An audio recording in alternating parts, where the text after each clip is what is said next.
NDTV India से इस्तीफा देने के बाद रवीश कुमार जी हर जगह इंटरव्यू देते हुए नजर आ रहे हैं। एक छोटी सी वीडियो क्लिप मैंने भी उनकी देखी थी। नमस्कार हिंदुस्तान साउथ, आपका मेरे चैनल नंदिनी जो है, मैं हूं नंदिनी। रवीश कुमार कौन नहीं जानता उन्हें, सभी जानते हैं। एनडीटीवी पे इंडिया इंडिया एनडीटीवी इंडिया से इस्तीफा देने के बाद उन्होंने हर जगह मैं बेरोजगार हो गया, मुझे बेरोजगार कर दिया, मेरे पेट पे लात मार दी, मेरा घोंसला तोड़ दिया, इस तरह का उनका इंटरव्यू वो। और सबसे पहले इंटरव्यू अजीत अंजुम को उन्होंने दिया, जहाँ पे अजीत अंजुम ने शायद कैप्शन दिया था, थंबनेल था कि एनडीटीवी इंडिया से इस्तीफा देने के बाद रवीश कुमार का सबसे पहला इंटरव्यू मेरे साथ। उसके बाद तो पता नहीं रवीश कुमार जी कहाँ कहाँ जा रहे हैं इंटरव्यू देने के लिए। हर जगह जा चुके हो, मेन स्ट्रीम मीडिया को छोड़ के। उनकी एक वीडियो क्लिप मैंने देखी थी, वहाँ पे उन्हीं के उसमें वो कहते हैं कि मैं पूछूंगा उनसे, किनसे, मदर ऑफ डेमोक्रेसी से, कि आपकी गोद में मेरे लिए जगह क्यों नहीं है, कि मैंने कितनी मेहनत कर करके, मैं ऐसे ही नहीं बना पत्रकार इतना बड़ा, मैं ऐसे ही नहीं बना, मैंने कितने आर्टिकल लिखे, मेरे आंख धुंधला गई, टाइप लिख कर करके मेरे हाथें थक गई, मेरी आंखें थक गई। मैं पूछूंगा एक बार। अजीत अंजुम जी कहते हैं आप क्या पूछोगे फिर मदर ऑफ डेमोक्रेसी से, कि आपकी गोद में मेरे लिए जगह क्यों नहीं है। तो हम उनको ये कहना चाहेंगे कि आपकी काबिलियत पे बिल्कुल हम शक नहीं कर रहे, ना तो आपकी मेहनत पे हम शक कर रहे हैं। आप बहुत अच्छे पत्रकार हो, बहुत अच्छा बोलते हो, लेकिन सवाल ये है कि आपको सरकार से क्या दिक्कत है। आपके नज़रों में सरकार ने 2014 के बाद सिर्फ गलत काम किया, कुछ अच्छा काम नहीं किया। मोदी जी झूठ बोलते हैं, मोदी जी ने सारे गलत काम किए हैं। अगर 2014 से पहले राम राज्य था तो फिर आप बोलते ना कि बदलो मत, इन्हीं रहने दो, ये राम राज्य है। आप अपनी मेहनत की बात करो, तपस्या रावण ने भी की थी। हम कहना चाहेंगे उन्हें, तपस्या रावण ने भी की थी, इस हद तक तपस्या की थी, भगवान तक खुश हो गए थे। भगवान भोलेनाथ उन्हें बर्दाश्त वरदान दे दिया था, जिस तरह से आपको कई सम्मानों से सम्मानित किया गया है। लेकिन क्या किया रावण ने, अपने उस तपस्या का इस्तेमाल गलत किया। निर्दोष लोगों को उन्होंने सताया, निर्दोष लोगों पे उन्होंने अत्याचार किया। उनका कुकीर्ति छुपा हुआ नहीं है, लिहाजा भगवान जी को धरती पे आना पड़ा उस बुराई को मिटाने के लिए। आप बहुत अच्छा बोलते हो, आपने मेहनत की, इस मुकाम को हासिल किया, हम आप से बिल्कुल सहमत हैं। लेकिन सरकार से आपकी ऐसी क्या दुश्मनाई है, व्यक्तिगत तौर पे आप ऐसा लगता है कि सिर्फ और सिर्फ आप जहर उगलने का काम करते हो।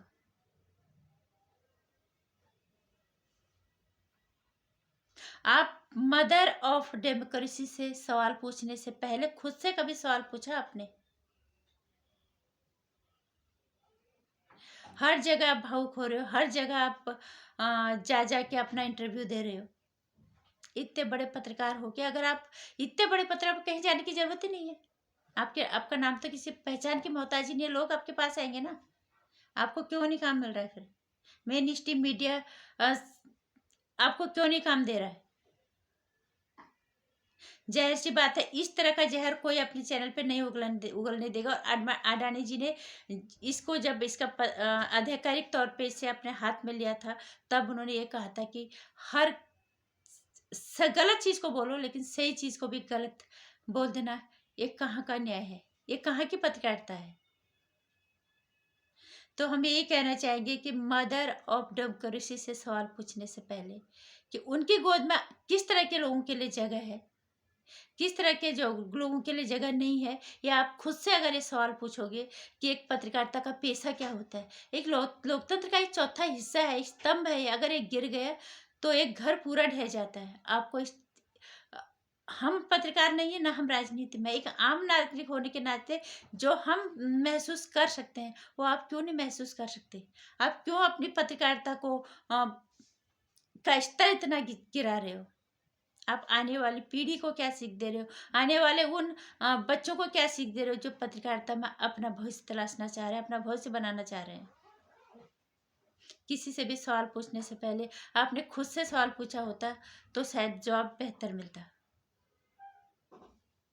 नमस्कार। मैं हमेशा कहती हूँ कि आज पत्रकारिता वो नहीं रही। नेताओं से उतना खतरा नहीं है जितना देश के इस लोकतंत्र के चौथे हिस्से को संभालने वाले जिन्होंने जिम्मेदारी ले रखी, इन पत्रकारों से ज्यादा खतरा हो गया लोकतंत्र को भी, देश को भी। अगर कभी देश अंदरूनी युद्ध की तरफ आया तो जिम्मेदारी इनकी होगी।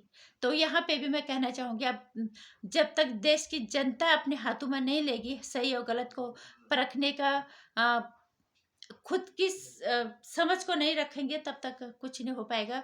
और हम इनके ये पत्रकारों के पीछे नहीं तो नाचते रहेंगे। नेताओं का तो होता ही है कि ये नेता तेरा है, इससे विचारधारा मिल रही। पत्रकार तो इन सबसे ऊपर है। पत्रकारों से तो कोई लेना ही देना नहीं है। पत्रकारों का पारदर्शी, निष्पक्ष, ये ईमानदारी, ये तो कहीं दिखती नहीं है, ये कहीं नहीं है। आज हम ये नहीं कहेंगे कि मेन स्ट्रीम मीडिया में जो बैठे हैं वो सारे ईमानदार, कमियां उनमें भी हैं, लेकिन जो मेरी स्ट्रीम मीडिया से ईमानदार के नाम पे बाहर हुए हैं वो सिर्फ और सिर्फ चेहरे उकलने का काम किया कर रहे हैं। तो ऐसे पत्रकारों से बचने की इस देश की जनता को सख्त जरूरत है, क्योंकि ये देश हमारा भी है। इसके लिए हमारे भी दायित्व बनते हैं कि अगर हमारे हाथ में इतना नेट हम फूकते, अगर एक पोस्ट हम डालें, सही और गलत, हम ये नहीं कह रहे कि सरकार ही सही करे, हमारे सरकारी रिश्तेदार है, कोई पत्रकार हमारे रिश्तेदार है, जो सही करता है उसका साथ दो, जो गलत करता है उसके साथ भी खड़े उठता है, क्योंकि आखिर नुकसान हमारे देश को होगा, भुगतना इस देश की जनता को पड़ेगा। नमस्कार, जय हिंद, जय भारत।